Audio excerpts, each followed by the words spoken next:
Ողջույն, ինչպես գիտեք, այսօր ամենայն հայոց կաթողիկոս Գարեգին II հրավիրվել է Էջմիածնի դատարան որպես մեղադրյալ։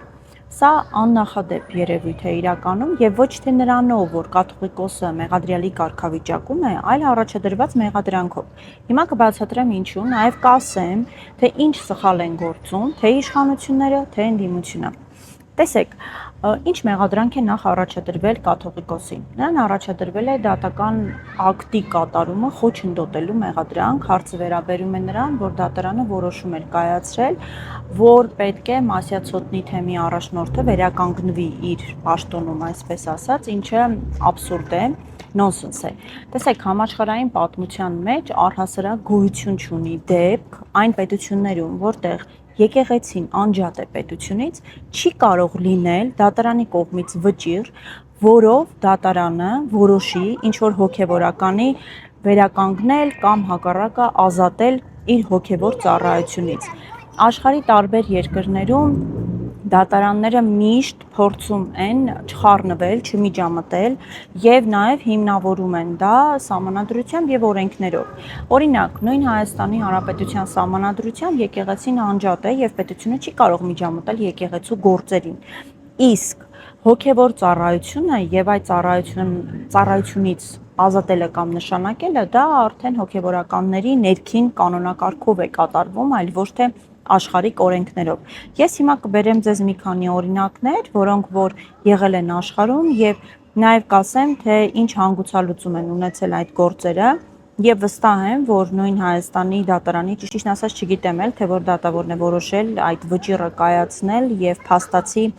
խառնվել եկեղեցական գործերին։ Ես հիմա կբերեմ օրինակներ աշխարհի տարբեր երկրներից։ Առաջին՝ Հունաստան։ Հունաստանում բազմաթիվ անգամներ եղել են, երբ եպիսկոպոսները, հոգևորականները կարգալույծ են արվել կամ տեղափոխվել այլ թեմ եւ նրանք դիմել են դատարաններ այդ խնդրով։ Դատարանները ինչ են հիմնականում որոշել, դատարանները Հունաստանում որդեգրել են հստակ սկզբունք, որ դատարանը իրավունք չունի քննել հարցեր, որոնք պետք է կարգավորվեն եկեղեցու ներքին կանոնակարգով։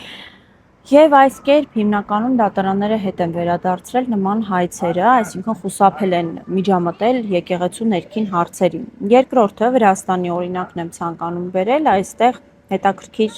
դեպք էր տեղի ունեցել, Վրաց եկեղեցու սինոդը պաշտոնանկ էր արել եւ կարգալույծ արել որոշ ընդդիմադիր հոգևորականների, ովքեր էլ դիմել էին դատարան։ Վրաստանում դատարանի մոտեցումը եղել է հետևյալը, որ նրանք հղում են արել սահմանադրական համաձայնագրին, ըստ որի եկեղեցու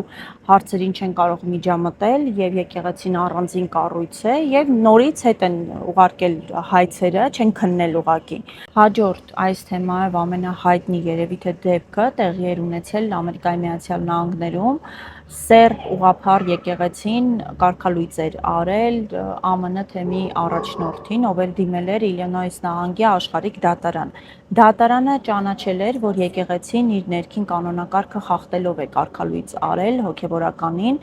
սակայն Գերագույն դատարանը Ամերիկայի Միացյալ Նահանգների բեկանեց այս որոշումը եւ նշեց, որ աշխարհիկ իշխանությունը դատարանները իրավունք չունեն միջամտել եկեղեցու ներքին հարցերին։ Հաջորդ դեպքը, որը ցանկանում եմ պարտադիր նշել, Ռումինիային է վերաբերում, որտեղ մի քանի ուղղափառ քահանաներ ստեղծել էին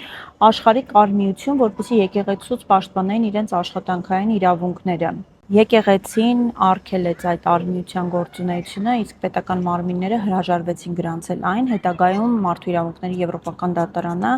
որոշում կայացրեց, որ պետությունը ճիշտ է վարվել, քանի որ եկեղեցու աշխատանքային իրավունքներին, այսպես ասած, վերաբերող հարցերը պետք է կարգավորվեն բացառապես եկեղեցու ներքին կանոնակարգով եւ դրան աշխարհիկ իշխանությունները, պետությունները իրավունք չունեն միջամտել։ Աշխարհում կա երկու դեպք, երբ պետությունը, իշխանությունը միջամտել է եկեղեցական հարցերին, աշխատանքային հարցերին, մեկը վերաբերում է Մեծ Բրիտանիային, որտեղ ինչպես գիտեք, թագուհին, թագավորը համարվում է եկեղեցու գլուխը։ Մեծ Բրիտանիայում երբեմն եղել են դեպքեր, երբ դատարանները որոշումներ են կայացրել եւ ստիպել են վերականգնել, հեռացնել այս կամ այն հոգեվորականին։ Սա ինչ որտեղ կարելի է հասկանալ, քանի որ այդ երկրում թագավորը թագուհին համարվում է եկեղեցու գլուխը։ Եվ երկրորդը տեղի է ունեցել ցարական Ռուսաստանում, Խորհրդային Միությունում, երբ պետությունը դատարանների միջոցով փաստացի ստիպում էր եկեղեցուն նշանակել կամ կարգալույծ անել այն քահանաներին, որոնց որ հենց ինքը կասեր։ Եկեղեցին դա անում էր խուսափելու համար բնաջնջումից։ Հիմա Հայաստանում տեղի ունեցածը իրականում աննախադեպ է, եւ ես վստահ եմ, որ եթե այս գործը որևէ ձևով ընթացք ստանա եւ մի ետ հասնի, ապա անպայմանորեն մի ետը կայացնելու է որոշում, որ դատարանի կողմից ի սկզբանե կայացված որոշումը եղել է ապօրինի, քանի որ դատարանները իրավունք չունեն ներխուժել, միջամտել եկեղեցու ներքին հարցերին։ Հիմա իշխանությունը ի սկզբանե որոշելով կաթողիկոսի նկատմամբ հարուցել քրեական հետապնդում, սխալ ուղղությամբ է գնացել, այսինքն մտել է մի դաշտ, որտեղ ի սկզբանե ինքը պարտված է, քանի որ աշխարհում չկա եւ չի կարող լինել նախադեպ, որ դատարանը կարողանա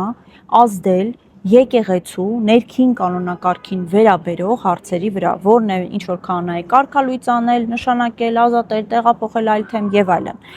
Դա հոգևոր ծառայություն է, որտեղ ամբողջ աշխարհում աշխարհիկ իշխանությունը միջամտելու որևէ լիազորություն չունի։ Եվ եթե եղել են նման դեպքեր, ապա մարդու իրավունքների եվրոպական դատարանը միանշանակ վճիռներ է կայացրել այդ դեպքերի մասին հօգուտ եկեղեցու։ Ինչն է սխալ անում ընդդիմությունը։ Փոխարեն գնար Էջմիածին եւ հայտարարեր, որ կրոնական հարցերը իր համար ավելի կարեւոր են, քան քաղաքական process-ները,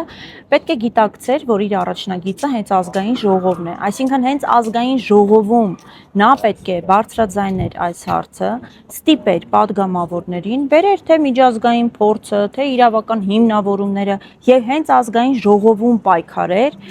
այս հարցի լուծման համար։ Եթե իրականում խնդիրը եւ իրենց նպատակը այս հարցը լուծելն է, այլ ոչ թե շոու ցույց տալը։ Իսկ եթե խնդիրը ցույց տալն է, որ թե իբր աջակցում ենք ամենայն հայոց կաթողիկոսին, հայ առաքելական եկեղեցուն, դա ուրիշ հարց։ Կարող են գնալ ուղղակի դատարանի առջև կանգնել, ինչ որ ելույթներ ունենալ, բայց նրանք պետք է գործունեություն ծավալեին այս հարցի մասով հենց ազգային ժողովում եւ հենց ՔՊ падգամավորներին տային հստակ իրավական հարցեր, բերեին միջազգային փորձ, նախադեպեր եւ իրենց առաջնագծում պայքար մղեին, այլ ոչ թե գնային օրինակ հավաքվեին դատարանի դռան առջև։ Այսօր այսքանը, լավ եղեք։